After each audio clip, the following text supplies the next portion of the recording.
gens qui ont fait des pactes avec les animaux. Amen. Vous savez qu'en Afrique, il y en a beaucoup comme ça, un grand-père qui meurt, il ne meurt pas, il arrête de pourrir. Quand il pourrit, mais il ne meurt pas. C'est tellement son âme est dans un animal. Et quand les gens qui connaissent ces choses vont tuer cet animal, ils diront, pourquoi il veut aller avec des fusils? Non. Peut-être avec un bâton, il frappe sur l'animal et puis le type meurt et l'animal meurt. Un truc bizarre.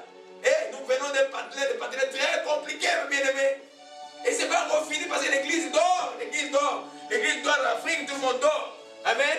Ce qui fait que ces choses sont encore fortes et puis sont même transmises ici. Et c'est mélange avec les choses d'ici parce que partout ici, il y avait les Indiens avec ces choses-là. Amen. Les Anglais aussi se mélangent avec les histoires. Partout l'idolâtrie existe. Alléluia. Amen. Les décisions que nous voyons, surtout l'idolâtrie qui nous concerne tous maintenant. Amen. Ah, c'était Matthieu, c'était Matthieu 12. Amen. Tout ce que aimer, tout ce que nous aimons plus que Dieu. Quand tu aimes quelque chose, quelqu'un, plus que Dieu, tu es idolâtre. Amen. Si quelqu'un peut te détourner de Dieu ou quelque chose, fût-il un travail, fût-il une occupation, fût-il quoi, c'est de l'idolâtrie. Chaque fois que tu dis, ah Dieu, je vais te mettre en second par rapport à quelque chose, tu es dans l'idolâtrie. Tu aimes la chose plus que Dieu. Vous savez, dans les mots adoration, il y a aussi le mot soumission. C'est Dieu est toujours soumis à ce que tu adores. Ceux qui vont adorer les idoles, ils sont soumis à ces démons-là. Ils sont contrôlés par ces démons. C'est pas pour ceux qui vont dans l'évangélisation, ils font des prières des villes, ils vont voir que il y a une prostituée qui domine dans la ville, qui empêche que l'évangile entre dans la ville. Parce que tout le monde dans la ville est soumis. Il a contrôlé cette ville depuis pendant 50 ans, l'idole de la prostitution en Thaïlande est là. Alléluia. Amen. Chaque fois que tu aimes, parce que quelque chose plus que Dieu, que ce soit dans ton cœur, que ce soit dans tes pensées, tu es idolâtre. Alléluia. Allons dans Matthieu 22, verset 37. C'est le texte qu'on voulait lire, j'avais écrit Matthieu 12. Alléluia. Matthieu. Amen. Amen. Là, vous voyez qu'on a laissé les idoles de bois, on va s'approcher de nous là. Amen. Et Matthieu 22, verset 37. Amen. Ça, c'est le résumé de toute la loi. Hein? Fait par le Seigneur. Jésus lui a répondu, il a dit, Jésus a répondu, tu aimerais le Seigneur ton Dieu de tout ton cœur, de toute ton âme, de toute ta pensée. Tout ton cœur, toute ton âme et toute ta pensée. C'est le premier et le plus grand commandement. Amen. Tu aimerais l'Éternel ton Dieu de tout ton cœur. Chaque fois que tu n'aimes pas Dieu de tout ton cœur, tu ouvres une porte à l'idolâtrie parce que tu vas aimer quelqu'un d'autre ou quelque chose de plus que Dieu. Amen. Chaque fois que tu n'aimes pas Dieu de toutes tes pensées, et les pensées qui vont te dominer, qui vont t'amener à aimer autre chose que Dieu. Amen. Aimer Dieu, c'est quoi, le bien-aimé? Aimer Dieu, c'est quoi?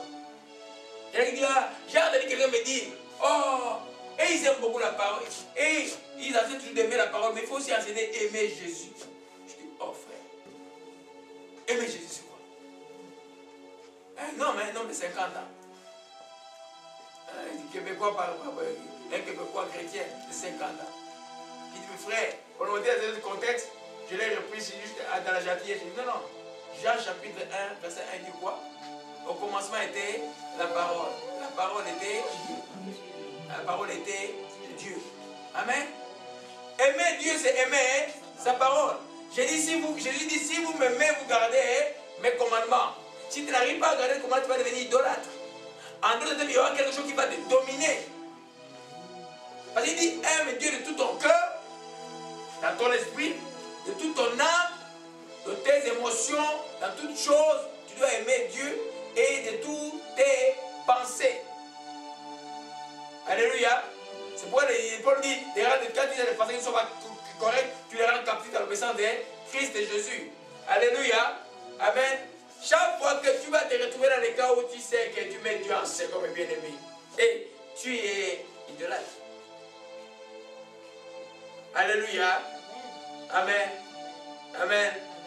Alors, la troisième définition que nous utilisons aujourd'hui, chaque fois que nous utilisons tout ce que nous utilisons comme moyen pour trouver la paix à part Dieu, c'est simplement des moyens, c'est simplement des idoles. Amen. Il y en a qui croient, et un des idoles qui est très commun dans les siècles, depuis les siècles, c'est quoi? Hein? La drogue, oui, la drogue c'est une idole aussi. Mais, je vais revenir sur la drogue après. L'argent, pourquoi vous êtes allé très loin? Hein? Amen. La drogue c'est évident, on voit ça. Que les gens sont soumis à la drogue, ils ne peuvent pas se passer, ils dominent, on voit ça. Mais l'argent aussi c'est là. Il y a un esprit qu'on appelle l'esprit de maman. Amen. Amen. La Bible dit, Jésus dit, vous ne pouvez pas servir Dieu et maman. Pourquoi? Parce que vous allez désobéir à l'un ou à l'autre, vous allez être soumis, vous allez adorer l'un ou l'autre. Amen. Il sait qui ont été les business comme le frère Joël. Il a vu c'est pas mal des adorateurs d'argent. En Chine, il y en a beaucoup d'adorateurs d'argent. Les gens qui n'ont jamais su connaître pas Dieu, pour l'argent là, ils vont travailler pour l'argent. Ils croient que l'argent va leur donner la paix. C'est l'idolâtrie. La paix deviendra dans la vie de l'homme, l'homme vivra tranquille qui est dans l'union avec le Tout-Puissant, l'union avec à travers les sangs de Jésus-Christ, avec le Fils. Amen. Amen. Il y en a qui croient, non, il y en a, ah non, je suis tellement fatigué, je vais prendre des vacances, je vais aller en plage et puis je vais trouver la paix. Tu ne trouveras pas la paix quand tu vas dans le problème, pas d'attendre. Amen. Parce que si les chrétiens dévient en paix, si les chrétiens n'arrivent pas à trouver la paix dans le moment de précarité, c'est très malheureux. Paul, tout ce qu'il a écrit, il a été dans la précarité. On a partagé, j'ai dit à la prière, vous avez vu, il était en prison, et tout ce qu'il a écrit là, il était en prison, il était bastonné, mais il a produit l'évangile de paix. Les chrétiens doivent être capables de trouver la paix sans... C'est comme un peu... Vous voyez la vision que Dieu a donnée à Ézéchiel, il y aura un temps où l'Esprit de Dieu remplira la terre comme les eaux de mer remplissent les fonds de la mer. Les eaux de mer, les fonds de la mer. Quand il y a une tempête au sud de la mer, est-ce que les dessous est touché? Non. Les poissons tous vont plus bas. C'est calme en bas. L'homme doit être ici. Alléluia. Nous devons être capables de garder le calme, même tout autour de nous, les choses semblent un peu bouger. Alléluia. Oh mon Dieu, ça vient. Amen. Donc, c'est toutes les fois que moi je vais dire, bon, quand je vais avoir mon 1000 $, là, je vais être en paix. Oh, quand je vais avoir mes 50 000 $, quand je vais avoir mon salaire de 200 000 $, je vais être en paix. Oh, vous vous trompez. Les besoins vont quintupliquer, les besoins vont augmenter.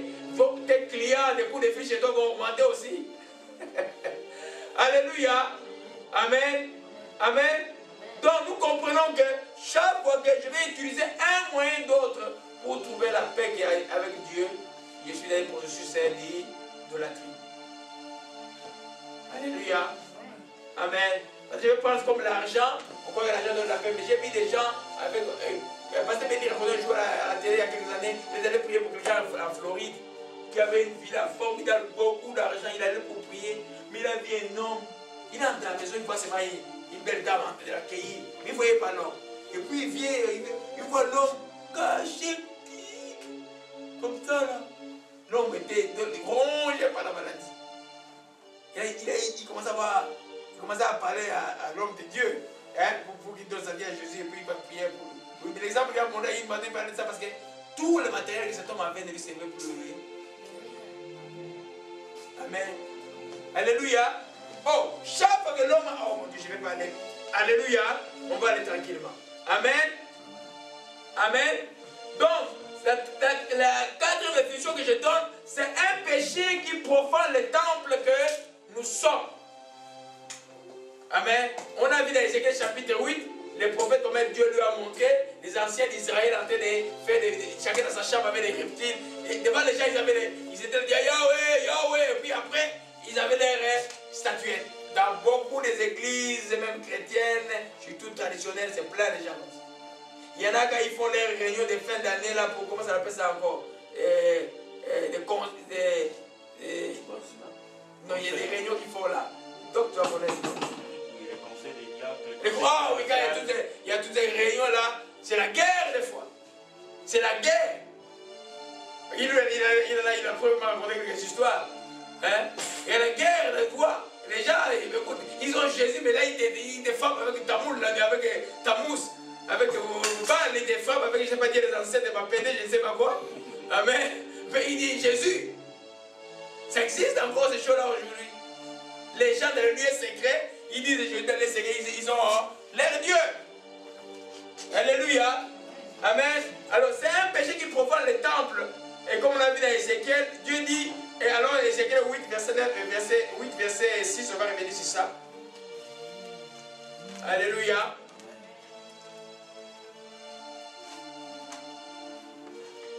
Oh, yeah. C'est tellement de choses à dire. On a peut-être 4 dimanches avec ça. C'était moyen, ça m'a réjoui mon cœur quand Dieu donne de bonnes choses. Alléluia. Ézéchiel 8, verset 6. Alléluia. Nous lisons, il dit, fils de l'homme, vois-tu ce qu'ils font et ce qu'ils font, les grandes abominations qu'ils commettent la maison de Dieu pour m'éloigner de mon sanctuaire. Alléluia. Chaque fois que tu es dans un processus d'idolâtrie, tu es en quelque sorte en train d'éloigner Dieu. Alléluia. Tu fais quoi? Tu éloignes Dieu. En d'autres termes, tu fais en sorte, parce que Dieu, vous savez, Dieu n'est pas dictateur. Hein? Quand on parle de Dieu, vous voyez qui en nous? Il faut qu'on se situe toujours en nous aujourd'hui. Quand on parle de Dieu, en nous, c'est qui? C'est le Saint-Esprit. Amen. Alors, quand tu es dans l'idolâtrie, le Saint-Esprit est effarouché, il s'en fout. Amen. Amen. Par exemple, quelqu'un qui te dit chrétien qui fait des choses en secret là, est-ce qu'il connaît Dieu? Non, le Saint-Esprit n'est pas là. Alléluia. Amen. Amen. Amen. 1 Corinthiens 6, verset 15 nous dit que nous sommes les temples du Saint-Esprit. Alors peut-être. Amen. C'est pas de tête, je voulais lire. C'est le verset 19 que je voulais lire. Et savez-vous pas que votre corps est le temple du Saint-Esprit qui est en vous, que vous avez reçu de Dieu et que vous ne vous appartenez plus vous-même. Amen. Le corps que nous avons est le temple du Saint-Esprit. Amen. Quand on parle de l'Ancien Testament du temple visible, les temples visibles aujourd'hui c'est nous. Donc s'il y a des idolâtries qui vont se passer aujourd'hui, ils vont se passer à notre niveau. Alléluia. Une forme d'idolâtrie le plus fréquent pour les chrétiens que nous allons voir, c'est simplement, on a vu dans la définition, aimer une chose plus que Dieu, je sais pas bien, c'est l'attachement au bien, qui s'appelle la cupidité. Amen. Qui connaît, tout le monde connaît c'est quoi la cupidité, être avare, l'avarice. Alléluia. Quand tu es avare, tu es idolâtre. En d'autres termes, tu aimes les choses que tu as plus que Dieu, parce que tu ne peux pas les partager, tu ne peux pas les séparer d'eux, c'est comme des dieux. Vous vous souvenez des jeunes hommes riches qui est venu voir le Seigneur, qui a respecté la loi, Jésus lui a dit, prends tout ce que tu as, vends-le, donne-le aux pauvres. La Bible dit, il se retourna très triste. Il était attaché au quoi? Au bien. Amen. Parce que quand tu es attaché au bien, tu es idolâtre.